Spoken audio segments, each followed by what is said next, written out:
Okay.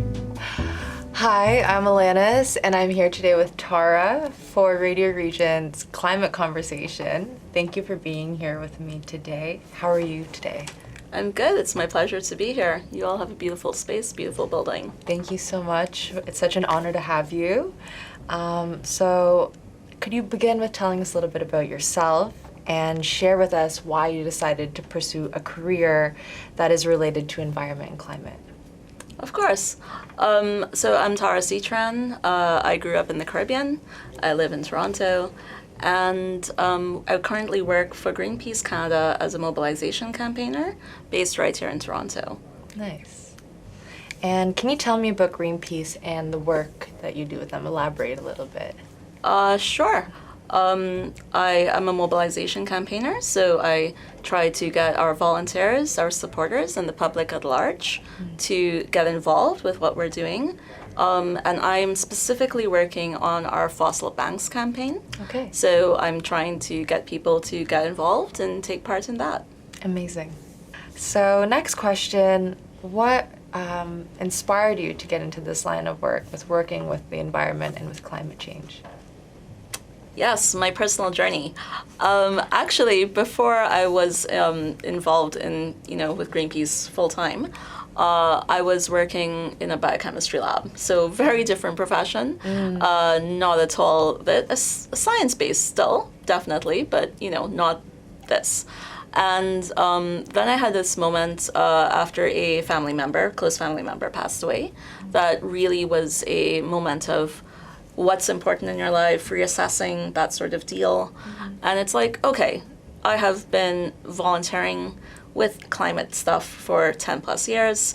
I have given up my Saturday mornings, I have given up my weekday afternoons and evenings to go out and do rallies and marching and organizing. And there's a really great climate community in Toronto especially, and Yes. I was involved with that.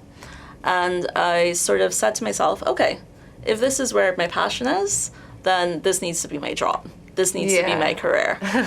So I spruced up my CV. I applied to a whole bunch of jobs that were just who's willing to have me. And thankfully enough, Greenpeace saw me and they were like, yep, you're the person that we need. So happy to be there.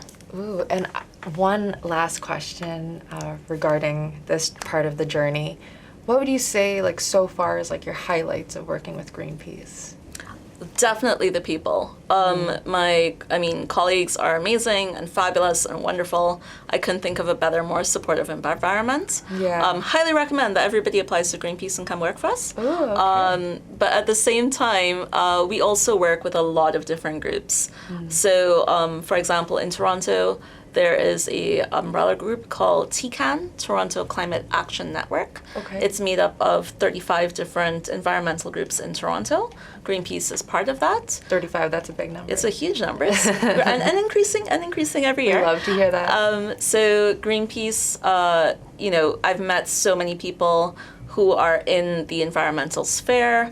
Very smart people, scientists, researchers, people coming up with new products, innovative people in industry as well, politicians who want to take real change. I know they exist. It surprised me too, but they do. And more importantly, the people, the everyday person who is super passionate about one thing and they're going at it, they're making it their goal. The young mom who's like, I can't do very much of anything, but I'll come with my rally with my 3-year-old kid and show up, right? And seeing how committed and caring and passionate people are, that inspires me every single day. For sure, I agree with you for sure on that one. In your opinion, what are some of the most important things that people should know about climate change? Right. This is one I could talk about forever, but I'll limit myself to maybe 3 replies right now. The first thing is that it affects everyone and it affects everything. And you may think I'm exaggerating, but I'm really not. The second one is that there's a lot of intersectionality. So this is what I mean by it affects everyone and it affects everything, right? When you start to see how it connects to your life, your day-to-day world, every single part of the globe, it's huge. Yeah. And then the third one, and this one cannot be stressed enough, is immediate action is needed. People think that it's not something to worry about as yet. Very recent polls show that, Canadians don't really think it needs to be worked on urgently. They see other things as being bigger and more important. But if they really understood, I think, the urgency, they might feel differently. Thank you for sharing that. There's a couple of points that I cannot stress. I agree with a lot. How could you get more people aware and involved in the climate crisis? And how do you think we're doing as a society to resolve the issues that you just shared with us? Sure. That's like the $1 million question. I think everybody's trying to figure this out right now. Yeah. Because, you can see it, that we have the science, we have the data, we have reports, people know what's going on. We have all of the UN, climate talks that happen, the biodiversity talks that happen, leaders meeting, business people meeting, communities meeting, and yet very little seems like real action has taken place. And what do you think is going to happen? Do we need another report? Do we need another survey? Is that going to really make the change? What will happen? What can we do to make just this information go into real action? And unfortunately, I don't think people have really figured out that question yet. We're still trying to try it out. Yeah. But what we are seeing more traction with is if everybody who's affected actually has a role and a seat at the table, so to speak, where they can be involved in the actual solutions and how that solution works for them and how it's meaningful. Okay. And what outcome do you see if we don't take action against this crisis of climate change that we see? Yes, that's a big one as well. The thing is that if we don't take action, who is it? Greta Thunberg had said, act like your house is on fire. The world is pretty much going to be on fire. You've seen images at rallies and marches where people have a globe and it's on fire. That's not exaggerating. Yeah. And what does that mean? It's not just hotter summers or hotter winters. It's winter, but it's warm outside. But it's also things like forest fires, rising sea levels. You're talking displacement of millions of people globally, climate refugees. Parts of the world that were inhabited will no longer be inhabitable. And it's also who will it affect. It'll not just affect us here in Canada or the rest of the world, but even the creatures in the sea, the animals in the forest. They didn't cause this, but they'll be affected as well. Yeah. No, I hear that. So reflecting off what you just answered, I was going to ask you, do you think there is a group that is going to be affected mostly by climate change, or do you think everyone is against it at the same level? In terms of being affected directly by climate change? Yes, would you say young people are most likely at risk to be affected, or the elderly, or is there a specific, group of living beings like animals, or is everyone up against it at the same level? Right. So a little bit of column A and a little bit of column B. Definitely everybody will be affected. But what will happen is that people will be disproportionately affected. So the elderly are always going to be more vulnerable when it comes to heat waves and resiliency in terms of climate, changes and impacts upon their life. Yeah. Youth, for example, a lot of them are feeling eco-anxiety. That's a real thing. Yeah. And then people who live in, parts of the world that did not actually cause this, right? So you're talking about emerging countries that, they didn't cause this. They didn't have, hundreds of years of the Industrial Revolution and putting out carbon dioxide into the atmosphere. Yeah. But at the same time, they're the ones who are feeling it first, right? So you could see Pakistan with all the floods. You can see where there are more tsunamis, where there are more hurricanes, right? And I take this pretty personally because I'm from the Caribbean. We're small islands. We did not cause the Industrial Revolution. Yeah. But if you're in a small island and you have more hurricanes, for example, you can't outrun a hurricane if you're living on an island, right? So I see it globally affecting certain parts of the world more than others. And again, it's very unfair because they're not the ones that caused this in the first place. That is fair enough, yeah. Okay. Your organization's primary area of concern are transforming energy, protecting nature, and living sustainably. Could you please explain why you think these areas have become the focus of your organization? Sure. Right now, Greenpeace Canada is sort of set up in 3 different campaigns. One is food and nature, one is oceans and plastics, one is the fossil banks work, which is what I'm doing.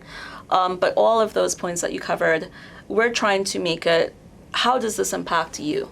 And I think at one point when you look at how, climate was talked about going back a couple decades, it was very much about science, right? Yeah. Parts per million of carbon dioxide, or, atmospheric warming, and things that people didn't quite maybe understand, or if they did, it was very theoretical.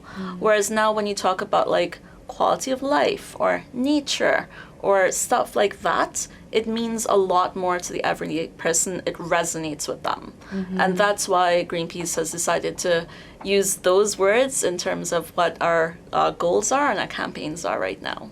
Okay, amazing. Thank you. And how do you think people could get started with fighting against climate change and following what your organization speaks about? Yep, that's a great one. Very simply, I'd say start off by going to our website, greenpeace.ca. There is an ACT page in there. You can find out exactly how you can take action, like right now, that immediate second as well. And I'd say if you want to look beyond that as well, like see where you are in your community. If you're brand new to it, chances are there's somebody in your community already doing some organizing. See if you're a good fit with them. Like maybe it might be a group you'd want to join. Maybe it'd be an action you want to take place. Maybe join your local Fridays for Future, support the youth.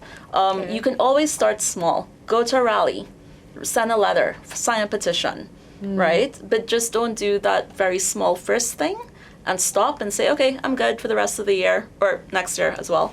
But, do it, see that it's really easy. Maybe find your people, be where you want to be more engaged, and then go from there. You don't have to do a full-time job like me working for an NGO, but at the same time, you could still do a lot in your own community. That's very helpful. Thank you. Even I'm taking mental notes as I'm like, think about that. Okay, thank you. And there's a couple questions left. So how do you address individuals who deny the climate crisis? Right. That is a tricky one for sure. For me personally, I think if you know that they're hardcore deniers and they're just there to, jump on you on social media and deny everything, I go with the don't feed the trolls approach, right? Maybe it's better just not to engage because you'll spend a lot of time, a lot of energy trying to fight them, and that takes a really big toll on you, energy-wise and resource-wise.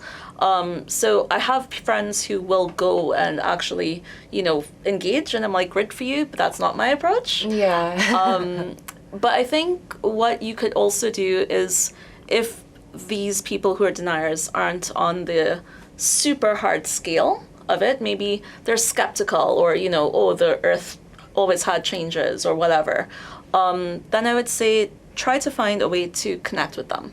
So for example, let's say they say, okay, climate change is wrong, I don't believe in it, but you live near a, train line, and it's not electric, it's a fossil fuel driven train. And we all know that those train corridors have more particles in the air, the air quality is worse, so maybe their child or their grandchild has asthma. And then you tie it in that way. Like, do you think that the air quality is affecting your family's health, your family's well-being?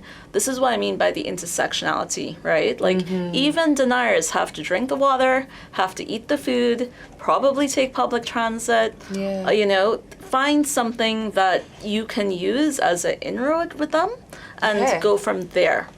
Thank you again. Everything you're sharing is really great advice. And again, I'm noting that as well. My last question for you is, there was a recent conference, the COP, on what countries can do to address climate change. How hopeful are you that world governments can rise to the challenge? And what do you think the role of citizens are in advocating for change? Yes, that's very, very topical right now. the COP talks that were happening in Egypt. Yes. Everybody had a lot of hope going into it. Scientists, researchers, government officials, politicians even, are all really concerned. But the problem is that it's a little bit of nobody wants to say that they want to have their cake and eat it too. Nobody wants to say, oh, if we need to do this, then we'll have to stop doing this. So when you read some of the language that came out of those talks, it's very watered down. It's not as ambitious as people wanted them to be. And, the thing that we've been hearing, because these COP talks have been going on for years, is with all these talks, what real change has happened? Right. I remember when I started volunteering, doing activist stuff in Toronto, every single time there was a COP talk, we'll have a march or have a demonstration. And I mean, that was over a decade ago, right? So I think there's a real feeling of, oh no, it's the same coming out from this, which is unfortunate. But at the same time, the role of the citizens was amazing because people did go there. You had representation from a lot of communities all over the world, the global south as well. People who were disproportionately affected were giving testimonials. They were outside. Even if they weren't directly inside the talks, they were right outside, front and center, so you couldn't help but see them. And so I think people are not relying on their governments to do the job, but they're going there and they're trying to hold their own governments accountable for what comes out. We're all working together now, I guess, which is a good thing. Yeah, definitely. Well, thank you so much for this conversation. Again, it was lovely to have you here. I really appreciate you sharing all of this. Please continue to do the work that you're doing because we need more people like you. So this is great. My pleasure, and have a good rest of your afternoon. Thank you so much. Don't forget to like, comment, share, and subscribe to our YouTube channel, and check out all of our social media platforms. For more information, check out our website.